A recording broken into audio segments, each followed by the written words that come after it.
हो गया ना? डू, डज और डिड, ठीक है ना? देख रहे हो सामने, डू है, डज है और डिड है। यदि ये तीनों वर्ब पहले से सेंटेंस में दिए हो तो हमको नेगेटिव और इंट्रोगेटिव सेंटेंस किस तरीके से बनाना है हमको ये सीखना। समझ में आ रही बात? मैं भी ना अपनी वीडियो देखता हूँ ना पुराने वाली, तो मेरे को सबसे ज्यादा दिखता मेरा बड़ा सा पेट। मेरी वाइफ एक ही बात मेरे को कहती है कि खाना मतलब खाते नहीं हो, और खाना खाओ तो पेट तो बड़ा है और बड़ा हो जाएगा। और जब कभी मेरे को देखती तो बोलते हैं कसरत तो किया करो, कम से कम ये तो कुछ तो कम होगा। एक तरफ से खाना भी खिला रहे हो, एक तरफ से कह रहे कम भी कर लो। इसके लिए यही तरीका है कि मैं अच्छी रस्सी कस के और फिर खाना खाऊं। सही बात है, बड़े पेट में भी कम खाना खिला रहा है तो दोनों तरफ से दिक्कत ही है ना। खाएंगे तो बढ़ेगा, नहीं खाएंगे तो भी दिक्कत है। चलो ठीक है, जो भी हो बढ़िया, तो क्या फर्क पड़ता है। चलो इधर देखिए, अब मान लो बात पहले से किसी भी सेंटेंस में, सिंपल सेंटेंस हो, जनरली सिंपल सेंटेंस में अगर पहले से ये दिए हो, तीनों में से कुछ भी आया हो, डू आया हो, डज आया हो या डिड आया हो, तो ये समझ लेना कि उस स्थिति में ये हेल्पिंग वर्ब नहीं है। क्या नहीं है? ये हेल्पिंग वर्ब, इसका प्रयोग नहीं किया गया है, ठीक है ना? उस समय ये कौन सी स्थिति में है? ये काय का काम कर रहे हैं? वर्ब का काम कर रहे हैं। काय का काम कर रहे हैं? वर्ब का।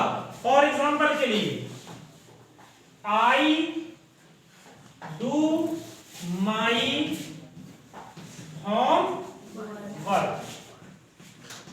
अब हम यहां पे देखते हैं कि डू आया है, और हमने ये पढ़ा है कि नेगेटिव बनाएंगे या इंट्रोगेटिव बनाएंगे प्रेजेंट इंडेफिनिट में, तभी डू या डिड का प्रयोग किया जाता है।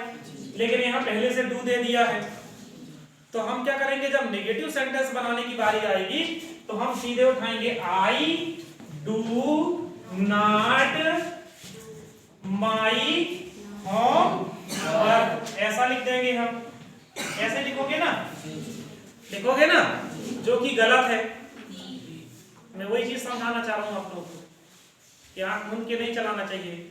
जो भी पेपर, जिसने भी ये सेंटेंस दिया होगा वो इतना तो समझदार होगा है। देखो है तो इजी, लेकिन उसने हमारे दिमाग को भ्रमित करने के लिए इस टाइप का कंटेंट दे दिया है। अच्छे से समझना, ये जो आई है, डू का मतलब यहां होता है करना। क्या होता है? करना। और ये यहां पे क्या है? वर्ब है। डू जो है यहां पर हेल्पिंग वर्ब नहीं है, ये क्या है? वर्ब है। क्या है? वर्ब। अब हम इसको जब नेगेटिव बनाएंगे तो नियम के हिसाब से आई के साथ क्या लगेगा? डू। क्या लगेगा? डू, ठीक है ना? उस कंडीशन में क्या होगा? ये तो अब हेल्पिंग वर्ब हो गई, लेकिन अभी हमारी वर्ब बाकी है, तो ये हो जाएगा I do not do my home work, ऐसा बनेगा। समझ में आ रही बात? अब कुल मिला के इसका नियम ये है कि यदि पहले से सेंटेंस में डू दिया हो, नेगेटिव बनाना है, नॉट के बाद आपको फिर से डू लिखना है। पहले से डज दिया हो तो नॉट के बाद फिर से आपको डू लिखना है। पहले से डिड दिया हो तो नॉट लगाने के बाद एक बार फिर से आपको डू लिखना है। इस नियम को आप याद कर लो। किसी भी सेंटेंस में पहले से डू डज डिड दिया हो और नेगेटिव बनाने के लिए दिया हो तो हमें नॉट के तुरंत बाद डू लिखना है, मतलब लिखना है। बात समझ में आ गई? अच्छे से? चलिए अब हम आगे देखते हैं। इसको मिटा दूंगा ना। अब अभी हमने डू वाला पढ़ा, अब हम पढ़ेंगे डिड वाला, ठीक है ना? अब हम डिड के साथ एक सेंटेंस बनाएंगे, ठीक है ना? He did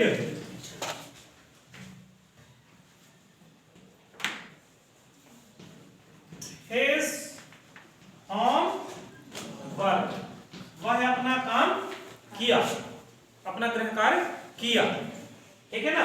अब देखो यहाँ पे डिड है, यहाँ पर ही भी है, हमने यही पढ़ा है कि अगर ही हो, सी हो, इट हो, यदि किसी भी व्यक्ति का नाम अर्थात कोई नाउन आया हो तो वर्ब के साथ ईएस या ईएस लगाते हैं। और हमने ये भी पढ़ा है कि प्रेजेंट इंडेफिनिट में पास्ट इंडेफिनिट में नेगेटिव या इंट्रोगेटिव बनाने के लिए डिड का इस्तेमाल होता है, ठीक है ना। इसके पहले हमने जो पढ़ा था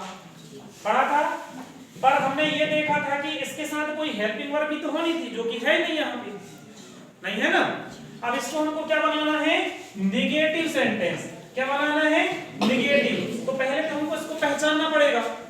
तो ये डू का सेकंड फॉर्म क्या है, डिड। जब ये सेकंड फॉर्म है इसका मतलब ये किस टेंस का हुआ, पास्ट इंडेफिनिट। पास्ट इंडेफिनिट का है। पास्ट इंडेफिनिट में क्या होता है, जो पास्ट इंडेफिनिट होता है इसमें फॉर्मूला क्या लगता है, सब्जेक्ट प्लस वर्ब का सेकंड फॉर्म प्लस ऑब्जेक्ट। इस आधार पे क्या बनाया जाता है, सेंटेंस बनाया जाता है। तो उसी फॉर्मेट में है ये, ठीक है ना। अब इसको हमको क्या करना है, नेगेटिव बनाना है। तो कैसे बनेगा ये, ही। अब इसके साथ जो इंट्रोगेटिव और नेगेटिव बनाते समय हम डिड हेल्पिंग वर्ब का प्रयोग करते हैं। केवल इसमें सिंगल हेल्पिंग वर्ब लगती है और वो लगती है डिड। तो हम यहां लिखेंगे डिड। डिड के बाद क्या लिखेंगे, नॉट। और मैंने जो नियम बताया था, फिर लगेगा क्या, डू हिज ऑन वर्क। इस तरीके से ये सेंटेंस बनेगा। बात समझ में आ गई जी। अब रही बात डज वाली, तो डज क्या है, ये डू का प्लूरल नंबर है, ठीक है ना। हम इसको ऐसा बनाते हैं जैसे मतलब अभी ये प्रेजेंट में बनता तो ये बनता he does his on work. अब इसको कैसे बनाएंगे नेगेटिव, देखो ये जो हमने पढ़ा है कि प्रेजेंट सिंपल में ही, सी, इट के साथ वर्ब में एस ईएस लगाया जाता है। तो डू के बाद क्या लगा है, यहाँ पे ईएस हो गया है। अब यहाँ पे ईएस क्यों लगा है, क्योंकि इसके पहले क्या है, यहाँ पे लास्ट में क्या कौन सा अक्षर आया है, ओ। अगर लास्ट में ओ अक्षर आए और उसके पहले कोई व्यंजन अक्षर हो तो क्या लगता है, ईएस लगा के प्लूरल नंबर बनाया जाता है, ठीक है ना। उसी आधार पर ये बना। तो इसको नेगेटिव कैसे बनाएंगे आप, ही डज। अब यहाँ पे जो डज है वो क्या है, हेल्पिंग वर्ब, और यहाँ जो डज थी वो क्या थी, वर्ब थी। तो ये हो जाएगा he does not do his on work. बात समझ में आ गई। बोल रहा है कि हमको ये नियम याद रखना है, एक बार फिर से बता रहा हूं मैं। अगर पहले से डू दिया हो, नॉट के बाद डू लगाना है। पहले से डिड दिया हो, नॉट के बाद डू लगाना है। पहले से डज दिया हो तो नॉट के बाद तुरंत बाद हमको क्या लगाना है, डू लगाना। बात समझ में आ गई अच्छे से।